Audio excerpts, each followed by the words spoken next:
వర్షాకాలంలో నదీ స్నానం చేయకూడదంటారు, ఎందుకని? కర్కటే సరిత సర్వాహ భవంతిహ రజస్వలాహ అప్రశస్తం తదా స్నానం వర్షాదౌ నవవారిణి అంటుంది శాస్త్రం. అంటే వర్షాకాలంలో శ్రావణ భాద్రపద మాసాలలో నదులు రజస్వల అవుతాయి.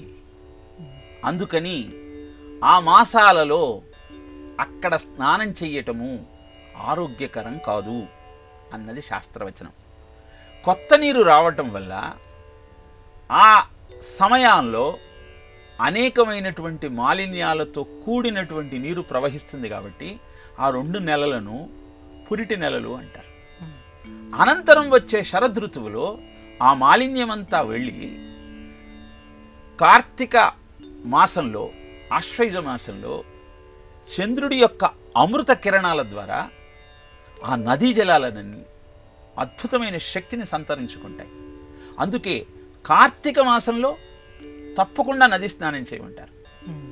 శ్రావణ మాసంలో దానిని వద్దని నిషేధిస్తారు. కానీ కొన్ని నదులలో కృష్ణ, గోదావరి, గంగా ఎప్పుడైనా స్నానం చేయవచ్చు.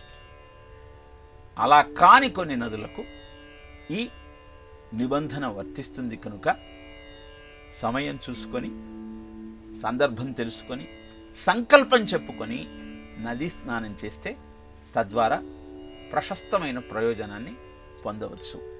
శ్రావణ మాసంలో నదీ స్నానాన్ని నిషేధించి భాద్రమాస మాసంలో 21 పత్రాణి పూజయాని అంటూ ఈ పత్రినంతా మనం నదీ జలాలలో కలుపుతాం.